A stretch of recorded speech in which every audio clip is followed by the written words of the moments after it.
This is the United Kingdom, where free speech is illegal. If you're a keyboard warrior, you're not safe from the law if you incite violence. Hate speech is a crime. What are you being persecuted for right now? Telling the truth and showing the public the truth of journalism. Journalism's dead. Anti-social behavior can put you in jail. I'm arresting you. This is in relation to some comments that you've made on a Facebook page. We do have dedicated police officers who are scouring social media. Their job is to look for this material. Hey, you may disagree with Tommy, but come on, freedom of speech. He's making comments on an open forum, which is social media, which is deemed to be offensive. They don't believe it. They don't believe it. You know what freedom of speech start with them? I've been asked to come speak to you to make you aware that your comments are visible online. When you speak to yes. It's about comments which have been made on social media. So there was a report about some beliefs being expressed. Many believe these laws operate within a double standard known as two-tiered policing, where certain protected groups don't get punished while others do. Now I've come here because of them babies who's died, and now I'm being arrested. There's no two-tier policing.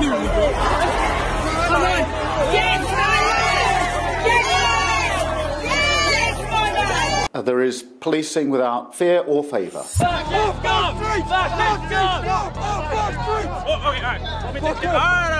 Hey, I'm a non-violent guy. Why do I have to turn off? Where's my freedom of speech? Recently, this 61-year-old man named Peter Lynch was convicted of violent disorder after shouting "scum" and "child killers" at police and holding this sign. Get back from the shield! I pray for my children!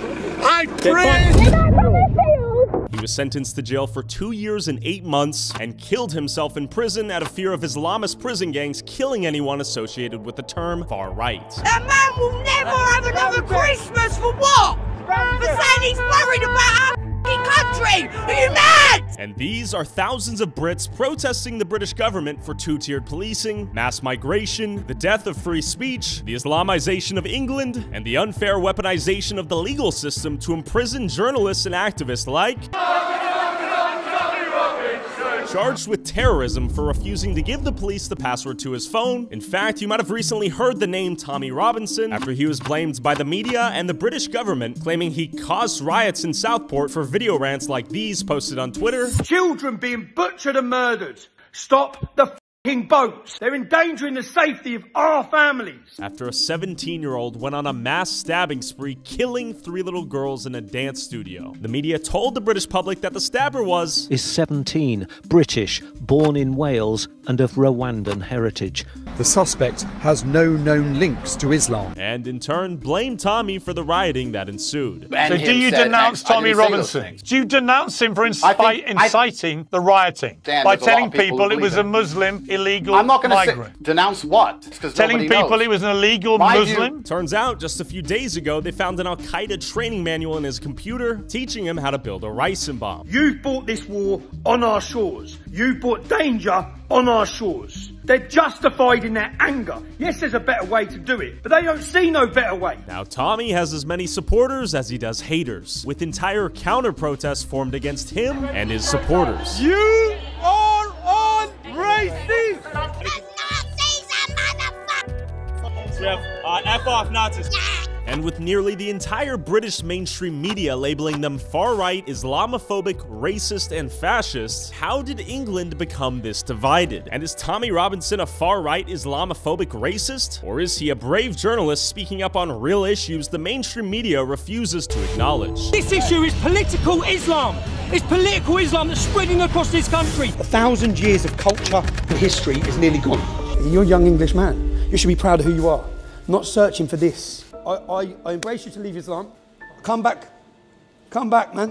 Our entire next generation don't know who they are. They've been beaten down so much, abused so much, made to feel ashamed of who they are. Do you think the UK ends in civil war? Inevitably, the whole of Europe will end in civil war.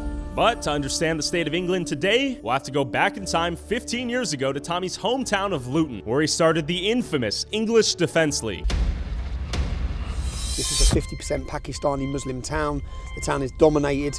The streets are controlled by Pakistani drug gangs. White English are a minority. This is the blueprint for every town and city across the UK. Why did you end up founding the EDL? What was the impetus? What was the catalyst? I'd grown up and watched the change in the town. I'd watched the demographic replacement, and I'd seen the attack on freedom. I'd seen the two-tier policing, the two-tier justice, the two to everything.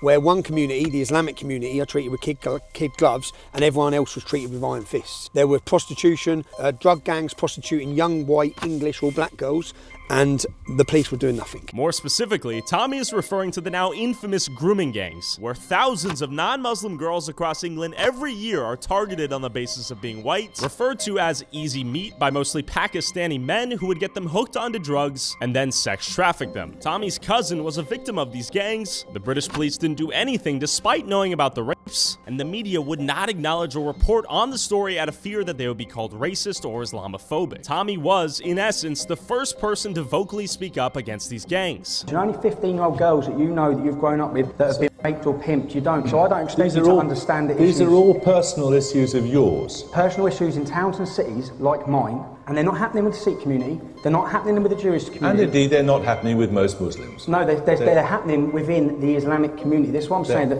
it's an Islamic problem. And when I'm just a simple person, so I'm just a normal person, but when I'm looking at, I have to look for where this hatred is coming from. And talking about these girls like they're statistics, they're not statistics. These girls are, well, whose daughters do you think these are? Whose sisters? They're ours. In working class towns and communities, for 20 years, our counsellors and the leaders from the Islamic community have conspired with the police to not deal with Muslim pimping gangs. They've allowed systematic rape of our youth by the fact of being scared to be called a racist. The police are literally scared of the Islamic community. I'd seen the dominance, I'd seen kids I go to school with, kids I grew up with, converting to Islam, becoming part of jihadist gangs. 2013, I looked at the statistics by 2070, and I looked at all the demographical change. The white and black community were going to increase by 1.3 to 1.4%, yeah? The Bangladeshi and Pakistani community by 70 to 80%. So that is how quick the whole town changed. Just whack. What's happened? So where you might be in a community where you think there's not that many Muslims, but they've all got 5 or 6 kids. So go to the local school in that community. So it might be a majority non-Muslim community, but when you go to the lower school, it's all Muslims. Okay. Yeah? It's the birth rate of the Muslim community, which is a ticking time bomb for Europe. Why are you concerned with the Muslim community and its growth? Because of the jihad, the non-integration, the segregation, the hostility, the violence, the grooming, the rapes, the prostitution, the heroin, all of these problems, female genital mutilation. There's so many problems that come out of that community which the government just don't deal with. It's a no-go zone for non-Muslims, yeah? It's a whole entire massive area. And it started off when I was little as a little area. Now it's just massive. This town will never be English again. Say that out loud. All the history of Luton Town, this is now an Islamic town. And if this were a Sikh town, would you have the same problem? I wouldn't have a problem, no. Tell me why. No, because the Sikh community integrate, assimilate, and they work very hard. There's no dominating gangs. They're not attacking our culture. In fact, they integrate and they become British. And unfortunately, that's not every Muslim, of course. Look, I'm not saying every Muslim is a problem, but I'm saying per se, the Islamic community, there's no integration, assimilation, there's big problems. Straight on, bro, just pull up straight on that road and we'll get out of the car there, yeah? On the double yellows. Okay. And is Luton ruled by Sharia law right now? The Islamic community, the Islamic areas, yeah. That's their area is ruled by Sharia law. Are we at risk coming in here with you, given who you are? We are at risk, but it's 10:30 in the morning and a lot of them don't get out of bed. So we made our way into Luton, Tommy's hometown, and where he's public enemy number 1. What are you trying to say? Come here. What are you trying to say? Huh? There's many times I've been attacked in this town centre, many times I've come under violent confrontation in this town centre, but this is my town centre. You see what these are? You obviously understand what these are. What are these? These are diversity barriers. These? Well, they're to stop terrorist attacks. It's real? I'm not joking. They're diversity barriers. This will go straight back up now, and these are to stop cars coming through and mowing everyone down. Okay. And we have these in every town centre. You know, our Christmas markets now are literally just entire things like this, fortified to get anywhere near the Christmas market because they expect cars to come flying into them. So as I said, the more Islam, the less freedom. Okay, so are you Islamophobic? There's no such thing as Islamophobia. A phobia is an irrational fear. Sure. All the things I talk about, when you pick up the Quran, there's 100 verses in the Quran which incite violence against non-Muslims. There's 4 verses in the Quran that say that Muslims can take non-Muslim women as sexual slaves. Actually, one of those verses say they're blameless. Now, when we see the statistics that we have in the UK, Muslims make up 5% of the UK population. They're responsible for 90% of the convictions of groups of men that young kids. Why? Why isn't it Sikhs? Why aren't the Jews doing that? Why aren't the Hindus doing that? Why is it the Islamic community? 30% of the men convicted of gang rape of children are called Muhammad. Islam promotes it. Do you think Islam promotes it or extremist Islam? Muhammad, was Muhammad an extremist? Muhammad beheaded 600 people in one day. Muhammad women. Muhammad married a 6-year-old when she was 9. When people say about extremism or Islam, there is only Islam. There's not extremist Islam, moderate Islam, there's Islam. Can you explain the difference between cultural Islam and religious Islam? Many Muslims are just born with a Muslim identity and they feel like they have to defend it, yeah? Okay. But even when you're talking about it, they don't know what they're defending. Sure. They don't know everything about the life of Muhammad. They don't know he murdered, he pillaged. They don't know the life of Muhammad. But they're born Muslims. So I'd say that they're cultural Muslims. But then you have the real religious fanaticisms, the fanatics, which this town is full of. Or how did this town become the terrorist capital of Europe? Well, because we allowed al-Mujahideen, in fact, our government foreign policy was to actually, when the Soviet war was going on, when it suited us to fund radical Islam with the Taliban and groups like this in Afghanistan, we gave home to many of these groups. So this group in this town centre, al-Mujahideen, who are a prescribed terrorist organisation, their head office was here in my town. There's 60% of the Muslims in jail for terrorism, ex-members of that group. Their head office was in this town centre. One day to eradicate Muslim law from Britain, with the generations to come from the rest of the world, to fulfill the prophecy of the Prophet that the whole of the world will one day be under the authority of the Muslims. In 2004, I started my first demonstration against them. In 2004, called Ban the Looting Taliban, and I was targeted since then by Islamic gangs for trying to talk out. And all I was trying to highlight is these are jihadists, these are terrorists, and literally where we're walking now, you see there's a bakery here called Don Miller's Bakery. They used to have a stall set up every Saturday recruiting for terrorism. If you want to know how powerful the word racist is, if you want to know how the power of political correctness, our entire police forces across the country were paralysed with fear to allow the rape of a generation of our daughters. 1,000 girls in Telford, 1,400 children in Rotherham. The police were fully aware that the children were being prostituted, ganged and kidnapped by Muslim gangs, and the reason they didn't act, which has come out in government studies, because they were fearful of being called racist. An 18-year-old migrant who come on a boat 6 months ago murdered a 27-year-old Englishwoman who was working in the hotel that he was being housed in. So in hotels, there's a hotel here, there's a hotel there. Yeah, we can go to the hotels if you want after this, yeah? So in these hotels, they have housed so when migrants come into our country, they get put straight in these hotels. We pay for them. And just yesterday, an 18-year-old migrant murdered a 27-year-old Englishwoman working in the hotel. And 2 days before that, an Afghani put in a military base who we've brought here to give freedom from Afghanistan, he sexually raped a 16-year-old. So was there a public conversation at this point, or did you start that? Did you pioneer the conversation discussing this? No one would discuss it. Everyone's too scared to discuss it, because when you try and discuss it, you just get attacked violently. Were you violently attacked the moment you started talking about it? Instantly. I've had 12 government Osman warnings. There's 6 Muslims right now in jail for 30 years. They got caught with guns, suicide bombs, everything on the way to murder us. They got there 2 hours late. They were arrested then in their car, where they found their suicide vests, etc. I've been under constant attack, constant death threat, life in danger. Even just 6 weeks ago, my mum and dad had to be relocated for threats to murder them. So why make this your cause? Why were you willing to take on the threat here? Why is this so important to you? Why are you so concerned? This is my country. It's our country. Let's stop pretending that we have welcomed guests into our nation, have now overstayed their welcome. They're changing this country. They're not here to integrate. They're here to dominate. And I know you've had immigration. When I hear about Americans and they're moaning about Hispanic immigration, I think you've got no idea, lads. You've got absolutely no idea. You have just opened your borders to 8 million migrants from Somalia, Syria, Iraq, Afghanistan. You're going to see what's coming. We're walking right now. Are you concerned? Are you nervous? Yeah, they'll be on the phones, 100%. What do you mean? Any one of them that would have seen us will be straight on their phones. Doing what? Phoning more Muslims. For what? To come and get us. Come and get us? What do you mean? To come and violently attack us. For what? Having a conversation? But, mate, you're not allowed to talk about Islam. Tell me about the concerns you have regarding freedom of speech here in the UK, the loss of it. There is no freedom of speech. Freedom of speech is gone. Stop pretending it. There is no freedom of speech. We live in a post-free speech era. But the problem is the goalposts keep changing. So some people celebrated when it was me losing my freedom of speech, yeah? When they were censoring me, or because I speak about Islam, but then they started censoring doctors, nurses, yeah, scientists. We're talking about COVID, we're talking about everything. So here's the Discover Islam Centre. So they're not going to be happy with... Explain the significance of Discover Islam. It's a charity shop that was opened in order to convert the town to Islam. Hey, bro. Hello.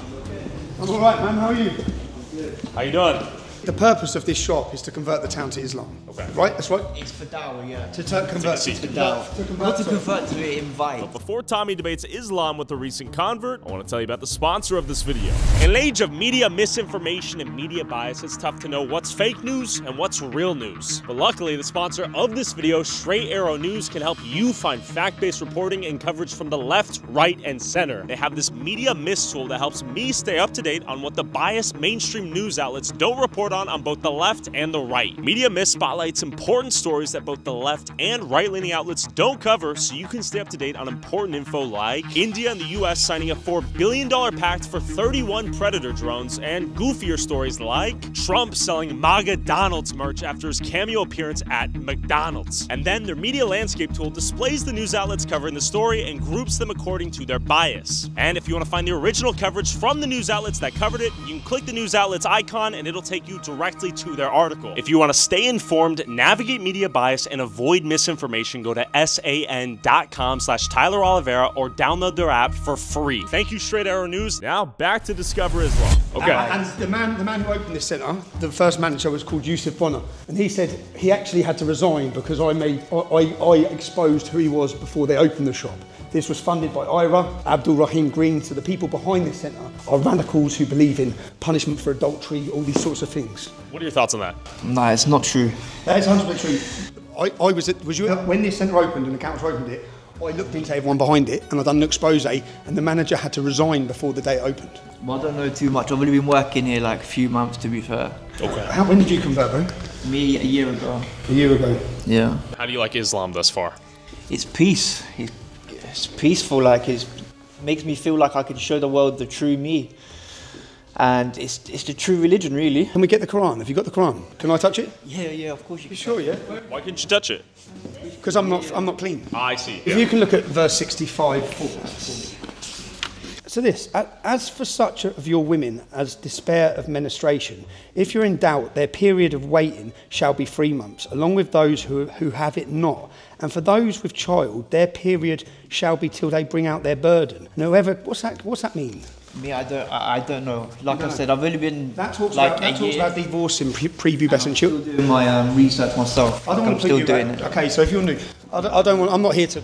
Yeah, sorry. I guess my problem? So not to put you in an awkward position, yeah. Because my problem is that verse talks about divorcing prepubescent children. That's what that verse is about. Yeah. So Muhammad married Aisha when she was how old?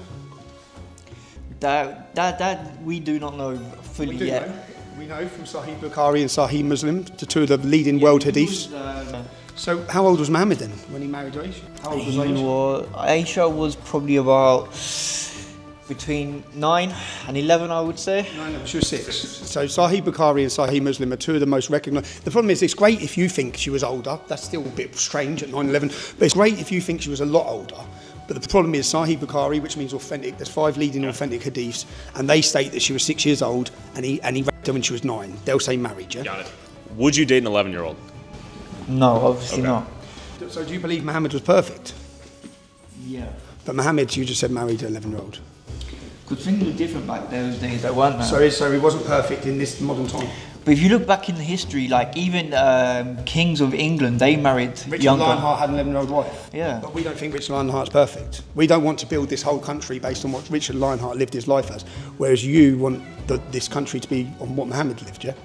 Me, like I said, I'm still new in it. I'm still new to Islam, like, so... My point was that this shop has been opened by my council to convert everyone to Islam. And unfortunately, look, you've got a revert here. You'd call yourself a revert. I'd say a convert who doesn't actually know anything about Islam.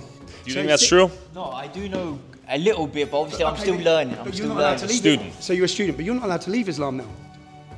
What would happen if you left Islam? What would happen if you left Islam? Nothing. So Muslims should be free to convert to Christianity. A lot of them are. To be fair. Should they be free to convert to Christianity? If that's what they want to do, yeah, of course. So Muhammad says they have to be killed. Idolaters must be killed. Mate, if you want, I can teach you on Islam, so then you can undress like this and come back to our side and enjoy your freedom. Put you in, and I made the choice to come to Islam. But so if you don't think that was heavenly, like Allah has sent someone to marry a child and have sex with her when she was 9, is that perfect? Come on, bruv, is it perfect? That one I have to go to no comment. Yeah, have to go no comment. So your point is, you know it's not perfect. So what you've joined is you've joined. You're a Luton boy. Yeah. What school did you go to? Ashcroft. So you're from up Stopsley? Yeah. That's where I'm from. How old are you? 31. 31. See how the town's changed? See, the town's changed because you ain't got an identity, bruv. Because your identity, you're a young English man. You should be proud of who you are, not searching for this. And the reason that this is strong is because Islam has a strong sense of identity, and we've lost our identity, and we've lost our community, and Islam gives them this. Go to verse 424. Yeah? He's got a verse. 424. And all the married women are forbidden except those captives whom your right hand possesses. It is a degree of Allah for you, lawful to you are all beyond those mentioned, so that you seek them from your wealth in an honest wedlock, not debauchery. And those of whom you seek by marrying them, give to them. So all of them who are captive, this is the verse, there's 4 verses that tell Muslims clearly that outside of their 4 wives, they can take non-Muslim women, our daughters, as sexual slaves. That's why I have a problem. Bro, I embrace you to leave Islam. Okay? Come back, man. Okay, Tommy, question for you. Let's say you have a Bible verse that says, you know, stone the gays or something like that, Sodom and Gomorrah. Would there be an argument to be had that you shouldn't? The Bible verse is a verse. It is stories put together. This is the exact word of Muhammad, and it must be taught. And there's no messing with this. This can't be changed. Muhammad was perfect. As I said, Muhammad was perfect. Was he perfect? Married a 6-year-old? No. Murdered. Do you know how he met his wife Sophia? Do you know how he met his wife Sophia? Now look into it, bruv, because he beheaded her husband and he beheaded 600 of the tribe, and the night of beheading her husband, he married her. And where's that information? That is in Ibn Ishaq's biography of Muhammad. Again, the most recognised biography of Muhammad you'll ever get in the world, written by the biggest scholar in the world, Ibn Ishaq, and in there it says in black and white, the tribe, the Cayuba tribe surrendered. He beheaded 600 of them in one day, and then that night he took Sophia as his wife. Now what Muslims say is he saved her from a life of rape, but he raped her that night, bruv. That's no perfect man. Anyway, I'll let you go. Now, after having this chat, Tommy and I dipped as we were concerned the local gangs might pull up and jump us given who Tommy was, but one of the journalists trailing us stayed behind and asked this guy why he converted in the first place. So basically the reasons were because my dad actually follows Tommy Robinson, and him hating Islam so much got me interested in Islam to find out why they hate Islam so much. Sorry. Yeah, Tommy's just turned up to the centre, bro. Nah, he's just jumping in his car now, but he's made the video. Sorry. Yeah. He doesn't know who he is, he doesn't know where he's come from. That is our entire next generation. Our entire next generation don't know who they are. They've been beaten down so much, abused so much, made to feel worthless, made to feel ashamed of who they are. Now, when Muslims are telling us openly, the reason I'm doing this is because the book says this, we have to take them seriously, and we have to look and explore what are the teachings of Islam? What does Muhammad say? Who is Muhammad? You see, when I started looking, he doesn't know anything. He doesn't know. He doesn't know anything about Muhammad. We put him on the spot, yeah. We put him on the spot, but he doesn't know anything about Muhammad. Sure. Well, Here he is to tell people to join Islam, but he doesn't know what he's talking about. This was pushed by my council. Yeah. My local council opened this. All my local leaders of the council come down and had a big photo, and when they've done that, I'll dig it up for you. Okay. I researched into who was behind it and proved they're all terrorists. The leader of this, Yusuf Bonner, said that he will not rest until Islam is brought into every home in Luton. Well, guess what? I'm from Luton, and we don't want Islam in every home in Luton. Okay. This is our town. Do you believe the objective is for them to conquer and pillage? Well, no, they'll tell you the objective. Now, Tommy. Come on, because there'll be more of them. I told you. Yo, my name's Hassan. Hey! Luton represent! Yeah. In another 10 or 15 minutes, this road will be swarmed with Muslims. You actually think so? Oh, I know so. And what is their objective? To defend the precepts of Islam? Yeah, to kill you? They had to kill me, to stop any criticism of Islam, to stop someone showing someone like that what Islam is. Well, what you did was basic media literacy. You pointed to some concepts, You're not allowed to. some verses. You're not allowed to. What do you mean you're not allowed to? Did they not read the book themselves, No, or did they say it's a non-literal interpretation of the works and you shouldn't take You're it? not allowed to talk negatively of Muhammad or they want to kill you. So straight over here, to the left, bruv. Got to it. left. Yeah. So basically, this is the future of Great Britain. Halal, cash and carry. Arabic. Well, where are we? Halal. If you look, I would say we're in the Middle East. This is my hometown. This is my hometown. And was it always this way? No, it wasn't, no. So you grew up when this was a British town? I grew up when there used to be a McDonald's there. And I used to come down here with my mum. You used to have fish and chips here? Used to have fish and chips. Look, I grew up here, mate. Okay. This town, look, the whole town, it's gone. The whole town's gone. Have British people fled the town? Have they left? Have they said, I no longer belong here? Left. Everyone in my generation has left. I haven't got a single friend left in this town. Out of my generation is deaf. You're not allowed to criticise. He's talking about, yeah, you can leave Islam. No, you can't. Leaving Islam is punishable by death. What if he left? Go right here. If he left, he'd be bullied, attacked. He can't leave. He knows he can't leave. Is that road we just drove down? Yeah. Walk through there, and that is a microcosm of the future of Great Britain. Yeah, it's Islamic. I'm just here to explain to you as an American, these centres are opened in every one of our towns, and the purpose of these centres, which are funded by our local Labour councils, is to convert the town to Islam. So the local Labour political party, which is your Democrat party, are funding the conversion of the town into an Islamic ghetto like this. And what comes in an Islamic ghetto like this? Is it freedom? Are the women free? Can women walk down here at night? Could an English woman walk? What would happen? They come under attack. They'd be sexually harassed. So if he was an imam, you'd have got the real answer out of him. Yes, they want to kill homosexuals. Yes, they can take non-Muslim women as sexual slaves. They're allowed to. That's halal. We're allowed to do that. That's another mosque. Cockney, Community Luton. Madrasas, that's Islam. So they stop going then to British schools. That's a school. So then their whole life, and there's interviews with Muslims. Self-segregating. There's interviews with Muslims here that I can show you online where they say, well, I left school and I've left school and I've never met a non-Muslim. So they haven't even met a non-Muslim. Here in Luton, in England. Here in Luton. Why even come here is my question. If their goal is to recreate where they... To dominate the world. Do you think the goal is truly world domination? Islam splits the world into two, the House of War and the House of God. Yeah? We're the House of War until we're fully converted to Islam, and then we become the House of God. The identity and culture of it is very powerful, and it's changing the face of this country forever. And who's going to stop it? Because our politicians ain't. Are we going to just sit and play the lottery with Great Britain's future and our children's future? Let's just see what happens. Let's just see what happens when Islam gets to 20%. No, let's not see. Because we know what happens throughout the whole of history. In fact, they're actually taught at which percentage to start war. War's coming. Whether we like it or not, we have 40,000 British Muslims on a terror watch list. 40,000. We only have 70,000 members in the armed forces. Do you think the UK ends in civil war? Inevitably, the whole of Europe will end in civil war. Civil war's coming. If there's even a war. If not, it's just going to be Islamic takeover. Got it. Yeah, mate. The Andrew Tates, all these people, they've placed their bets as well. They see that Islam's going to win. It's going to become dominant because Christianity is weak at the minute. But that isn't the reality. I see it the total opposite. I see a resurgence of Christianity. I see Hungary. I look at Poland. I look at the rise of the populist right across Europe. There is only one solution to what's happening now, and that is resistance. Terrorist attack, jihad attack, stopped. If we didn't have the security services we had, there would have been a terrorist attack every month for the last year. Yeah?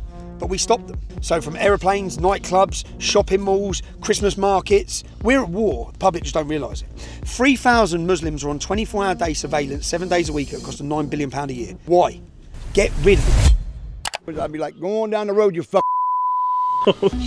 If you want to support our boots on the ground independent journalism that is not bought and paid for by corporate interests, along with exclusive DLC content that YouTube won't let me upload, and uncensored early access to all my videos before they go up on YouTube, go subscribe at patreon.com/Tyler Oliveira for less than $5 a month.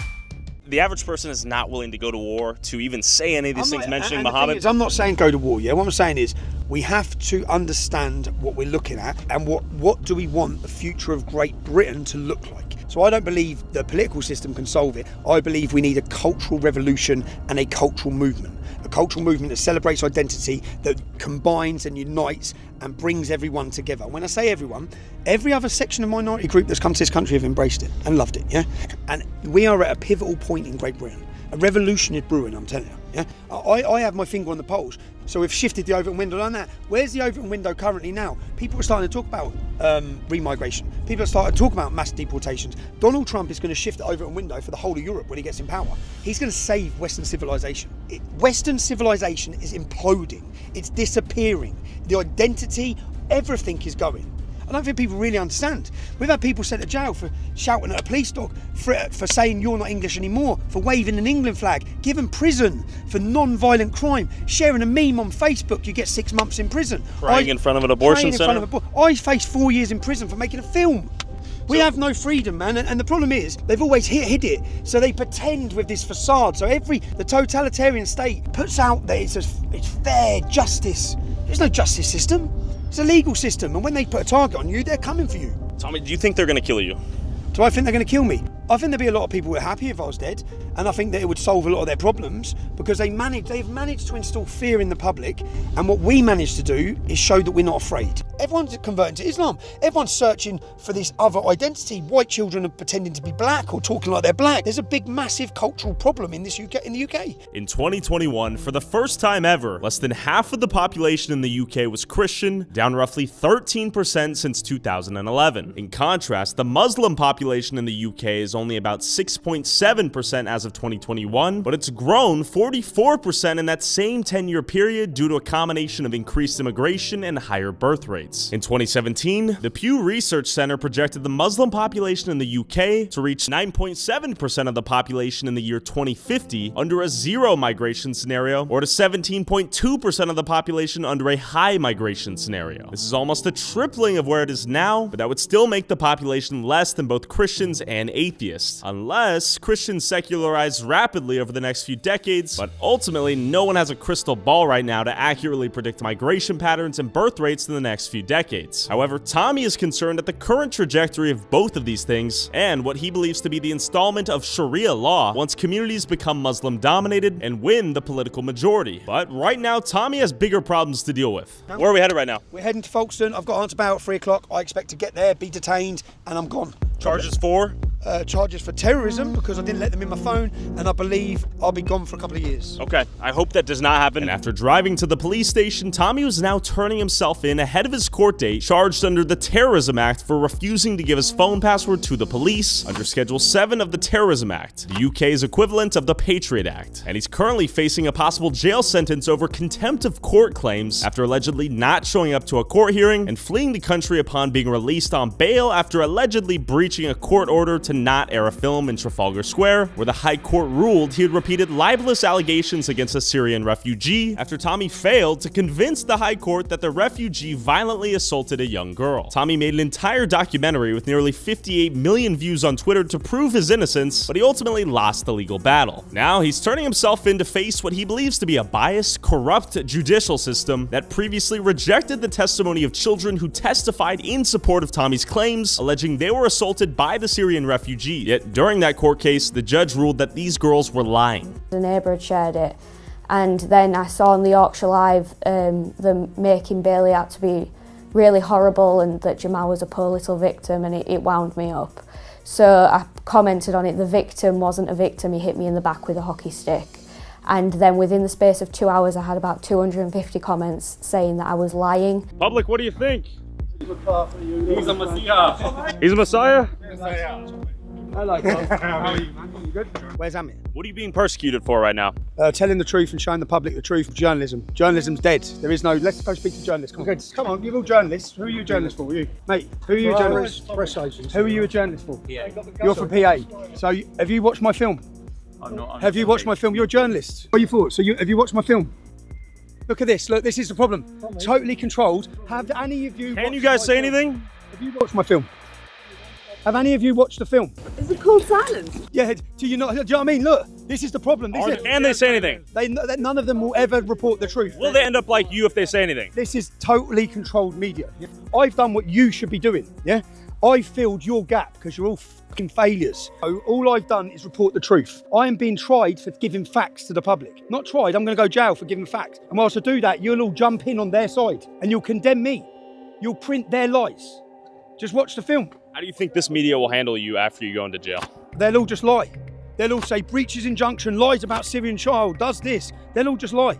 All of them will lie. That's why you're here, Tyler. Tommy Robinson. Oh, Tommy. All right, Tommy, fight the good fight. Don't die in there. You know what you have to do, brother. You know when you're there tomorrow, just stand in, take it in, and think that a resistance has grown, man, and how far we've come, and that they can't put the fire out. Tommy, be safe, be smart. I will, man. See you later. Hey, you may disagree with Tommy, but come on, freedom of speech, don't let that die with him. As Tommy turns himself in, awaiting judgment to see if he'll go to prison for contempt of court allegations for what he believes is, in reality, a punishment given to him for exposing the current government and coordinated media's corruption and lies. Before we learn what happens to him, we first need to go to the Unite the Kingdom rally Tommy has spent the last few months planning to see what the public thinks of Tommy's charges and the current state of England. Tommy!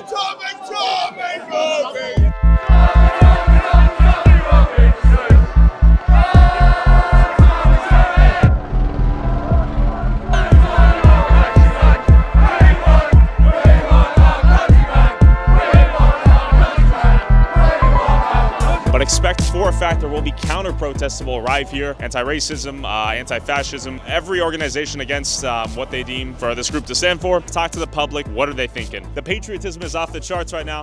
What does this mean right here? The rap of Britain. Talk to me. Exactly what's going on in the UK at the moment. Who is rapping Britain right now? Well, we've got the two-tier governments, the corrupt fucking governments are rapping this country. Is there any hope for Britain? If they let Tommy out, we might. Yeah. If we get a bit of reform, we might. But if Keir Starmer, Conservative, this country is Talk to me. Fucking Starmer's a lodge man. Listen, he tells the truth. All it is, right? See, Tommy, why are you going to get arrested? Yeah. You tell me. What do you think? You tell me. What are you arrested for?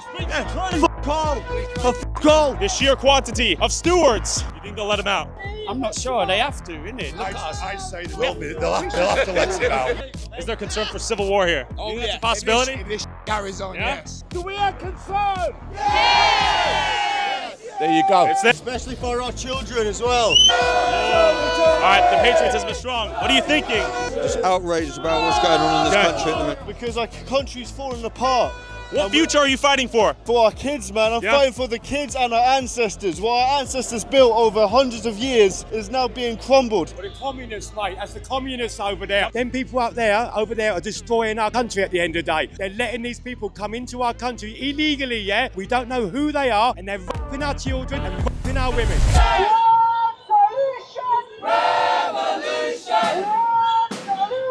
After getting a taste of the nationalist pride and frustration at Tommy's rally, I went to the Stand Up to Racism counter-protest to see what they were thinking. All right, would you like to share? All right. Okay, there you go. Show him your sign. We have F off Nazis, F off Nazis. Yeah. All right, would you like to elaborate? I mean, I think he summed it up, really. Nazis, anti-Tommy Robinson, anti-division, pro-Palestine. So why are you here, Roshi? What do you feel about Tommy Robinson? I want to eat him. He is a big bucket. La la la.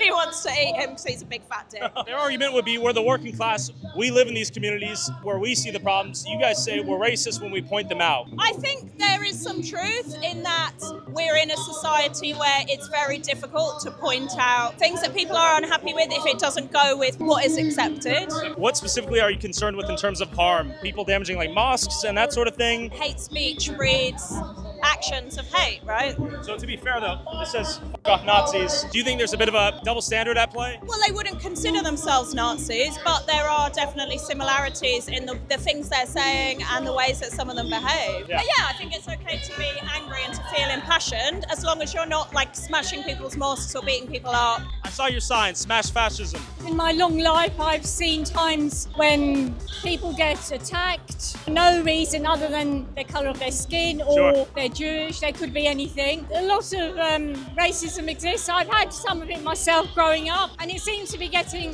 worse again. As a people, as humanity, we've only got one world. It's not about they shouldn't get a life, and you know, Amnesty International say they want to welcome all refugees, but they also think housing is a human right. How does that work? How are you going to do that? How are you going to welcome everyone in, yet also at the same time build infinite houses? It makes no sense. It's a utopia that's not going to exist. We have to look at the facts of life, the reality of life, the harsh reality of life, and it is unfortunate that the world is in this place at the moment, but we have to put ourselves first, and I think it's as simple as that. Do you think the English people are being deprioritized over foreigners coming in and economic migrants and asylum seekers? I think in an ideal world we would do both, but at the moment definitely the general public do feel that over the last 25 years at least, our living standards have been pressed down and down and down.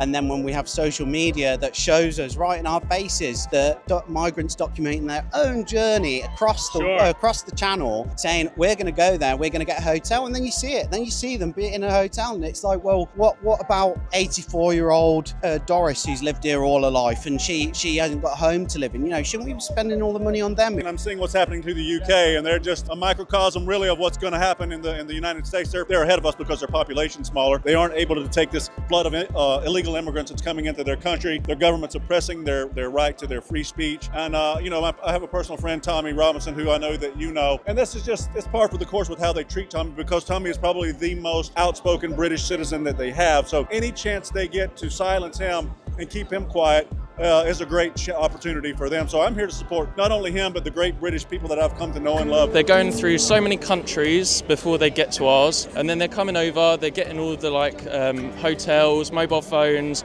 weekly allowance, 3 meals a day. Like, all our taxpayer money is going to them, 20 million daily. Okay. It's just going up and up and up. And also, like, the pressure of the government. You said about free speech. Free speech doesn't exist. People are posting stuff on Facebook and they're getting put in prison. There's millions and millions of people that don't even know about this event. Like, it's been suppressed. I had to search multiple times on Twitter just to find the details. It's borderline very suppressed at the minute. Almost like North Korea, I would like to say. The government are doing us over. Separating us all. Separating all them, black, white, whatever colour you want. Okay. You know, We're at war with each other, and we shouldn't be. Your primary concerns right now? Free speech. The lot. We need Britain back. You know, you say certain things in this country on YouTube or other channels, like my channel, you'll be banned. If we continue down the line that our politicians wish to go, we will lose freedom of speech, we'll lose the dignity of the family, and we'll lose many of the values that my father, my grandfather fought in 2 world wars to keep. What are your thoughts on Tommy Robinson, him turning himself into the police, terrorism charges? Yeah, handing himself in. Basically, he went to the police station because they were asking him a terrorism act on his phone.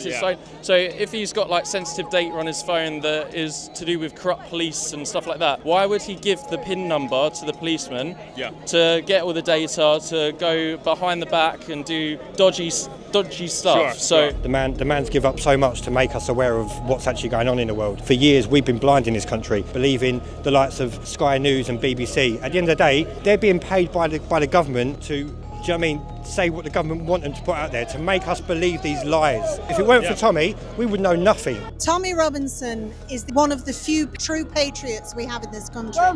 Every so many generations we need patriots. He is our patriot. This is what they're afraid of. We want Tommy out! We want Tommy out! We want Tommy out! It seems like he's achieved true martyr status right now. Tommy Robinson! Immigrants, I think he's Islamophobic, he's a racist, he's a fascist, and this country has no place for him. Do you think all of them are fascists, or some of them are concerned patriots and people just disenfranchised? Yeah, people have a right to their opinion. I think refugees should be seen as an asset to this country. No one is illegal until such time as they're processed, and it's welcomed here. I haven't felt right all day because this is the first time I've ever demonstrated without Tommy being there. So it's a little bit funny, but yeah, let's get it done. What's the update on Tommy right now? But the update on Tommy, I spoke to his lawyers yesterday. They told me that he's in good mental health. He was prepared for it. He had a conversation with us when we were at Nando's the other day as well. He's ready for the sentence. On that half, he's okay. I've been liaising with his family. Obviously, they're going through their troubles at the moment with everything that's going on. But all we can do is just support him. So when we get in court then, the judge will decide his outcome. So we just turn up then, we support him. Are you happy or upset he's in jail? Very happy. It's the least that he deserves after he incited literal race riots over the summer while in his 5-star hotel. And then he comes back to the UK and expects nothing. Got it. Do you think he is a net positive or negative to British public? A huge negative to the British public. He does nothing but cause division and grief for us. Okay, besides him, what is your primary focus and reason you came out here today? I feel like it's my basic duty as a British citizen to say that I stand against racism, refugees are welcome here, and that no far-right group has any place in British society. What are your thoughts on some of the people that may say that some of these people are economic migrants and they're exploiting the generosity of you, the taxpayer, let's say? I think that everyone deserves a home, and I think that if their home is going to be in the UK, if that's the best outcome for them, then they're welcome here. It's disgraceful. We're concerned for our children.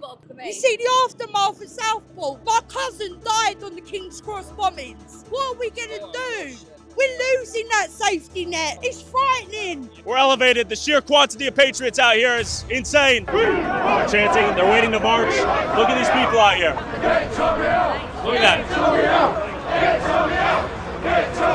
Tommy Robinson is a fascist, he is a Nazi, and the people on that side are a mixture of racists and fascists. I'm sorry, we're not going to come here and say there's no concerned citizens on that side. If you let those people win, they'll come here, take away all your rights. So we stand against them 100%. This is the side of the people. He's an antagonistic force and he shouldn't be free in the UK. Do you think the average person over there is just a concerned citizen, or are they like a racist? What do you think? I think most of them on that side are racist. All racist. Some of them are fascists.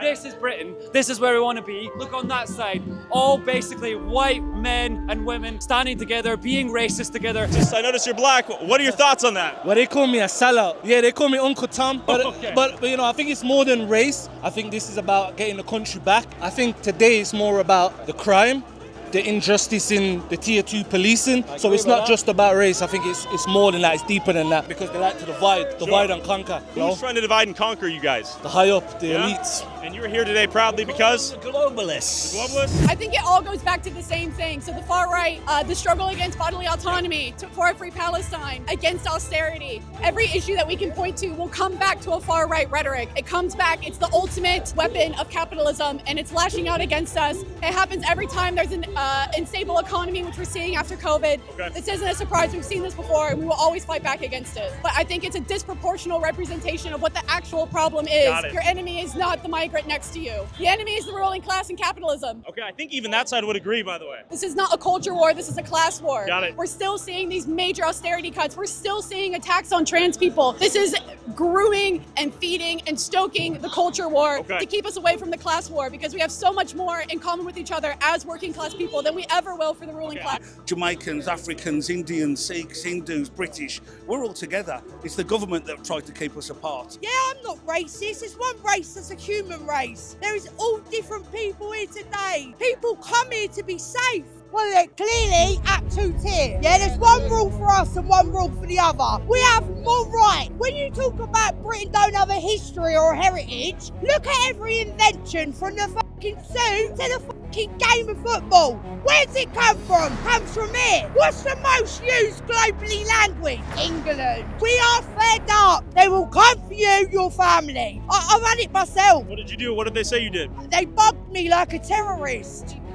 I am. No, I can't. This is how I am. I've got a loud voice. It's me. Elite. All of us. That man will never have another Christmas for what? For saying he's worried about our fucking country. Are you mad? Are you fucking stupid? Let all the refugees in, let all the asylum seekers in, because we caused the wars, we were to blame for it, so let's let them come here and look after them like we deserve to. The ruling class used the fascists and the racists on the street to gain parliamentary support so that they can be in power, and we got to watch that, because they use racism to divide the working class, because they're scared of the power that we have. I've spoken to some people on the other side. They've used the term Islamization of society. What are your thoughts on that? That makes you pissed off, I can already see. It's just an absolute racist term. And what specifically concerns you about Islam? The Prophet Muhammad being a from the off. That's enough for me. And there's other things in, but that's enough for me. If we are bombing people out of their countries and they are coming here and we're saying that's Islam, whatever you want to call it, I think that's ridiculous. You cannot bomb somebody out of their home and country, give them no other option, force them to flee, and then say, oh, we have an influx of refugees here. That's an absolutely absurd proposition. I know that Britain is responsible for many of the reasons why migrants are having to move and they're trying to come to this country. Britain is the world's second largest arms dealer. We start wars around the world. We and other countries are major drivers of climate change, another reason why refugees are moving. So I'm here really out of empathy with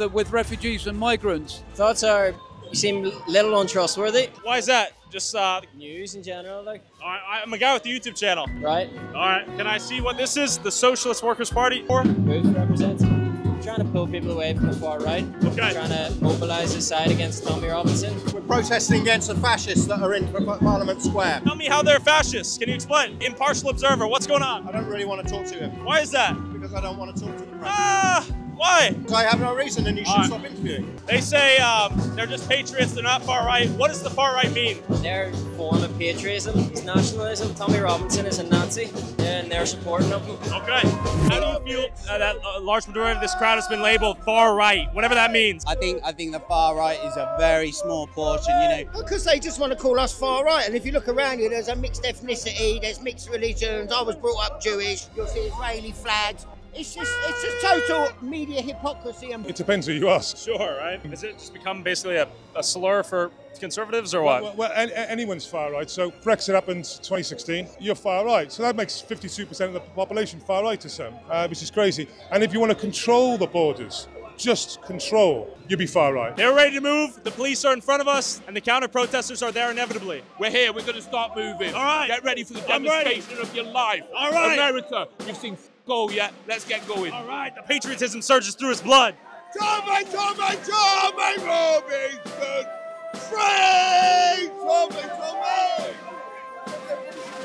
All right, we're moving. All right. The question is, will people get arrested today and for what? Tommy has officially achieved martyr status through his recent arrest. The people are here chanting his name. We got a handstander. All right, the handstand was not worth it. Hey, I noticed your suit. What are you thinking? How you doing? There he is. Hey. How you doing? Why are you here? I'm here to support Tommy, obviously. We just saw you in Germany doing a Pegida rally, and now you're here. Exactly. Now I'm here because we have to support each other. We have to stand together for the freedom of speech, for the freedom of the people who speak the truth, like Tommy Robinson. Who else is next is my question. I've got no idea who's going to be next. Maybe me. When the extreme right wing calls them out on the street to burn mosques and to burn hotels housing refugees, that is a fascist call, and so many people follow it. That's what worries me. Some of them trying to burn down hotels where asylum seekers were being held, intimidating people, trying to burn down mosques. Sure. I thought that was shocking. I know Tommy Robinson himself has said that, like, remain peaceful. Do you think he's still responsible for a lot of this inflammation? Same with Nigel Farage. It's a nudge, nudge, wink, wink. They won't quite say it, but their supporters know what they mean. And we want to make sure we don't have another outbreak of racist rioting. Fascists now sitting in parliaments in Germany and France, and we want to make sure that we don't see any sort of development like that here. We have to say to people, whatever your frustrations, marching with Nazis like Tommy Robinson is no solution. Do you think they're all Nazis? Yes, there are Nazis over there. Yes. Do you think they're all Nazis? No, I don't think they're all Nazis. Some of them are definitely Nazis, though? Some of them definitely, yeah. The hardcore, yeah. Tommy Robinson's a Nazi. People closest to him are Nazis, yeah. Okay. And is there free speech in Great Britain 2024? Well, when they talk about free speech, what they mean is the ability to be openly racist and get away without a challenge. We don't want division. This protest or march, whatever you call it, is peaceful because we want to tell people we love our country.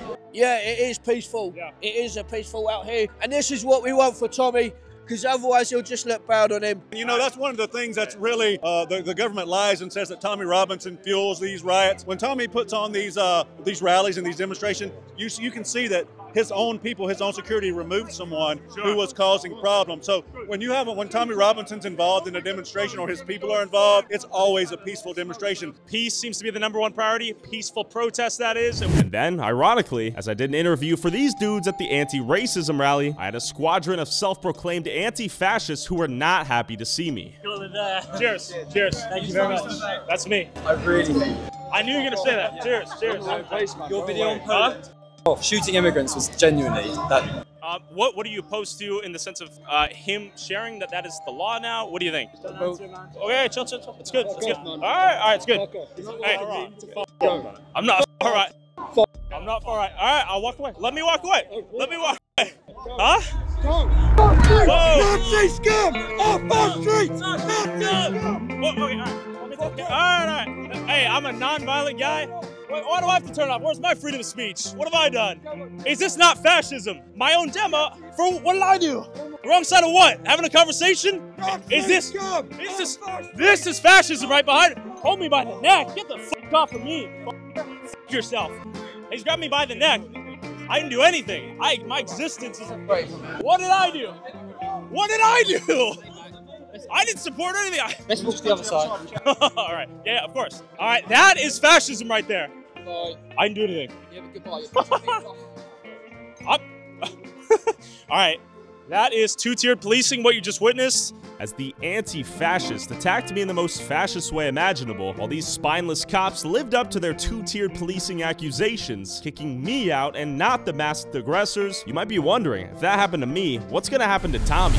Tommy Robinson has been jailed for 18 months. The 41-year-old activist appeared at South London's Woolwich Crown Court on Monday after failing to appear at a previous contempt hearing for repeating false allegations against a Syrian refugee. He told Robinson that nobody is above the law. A non-custodial sentence cannot be justified, confirmed the judge, before handing down the 18-month sentence. Robinson's comments came despite a 2021 High Court order being in place banning the activist from repeating the allegations against the refugee who sued him. Police confirmed he'd been arrested on one count of failing to provide the PIN to his mobile phone under Schedule 7 of the Terrorism Act 2000. However, the appearance on Monday came in relation to a separate warrant issued by a High Court judge earlier this year. Robinson is said to have repeated allegations against the refugee after airing a film at a protest in Trafalgar Square. The activist, who has 1 million followers on Twitter, had previously been successfully sued for libel by the refugee.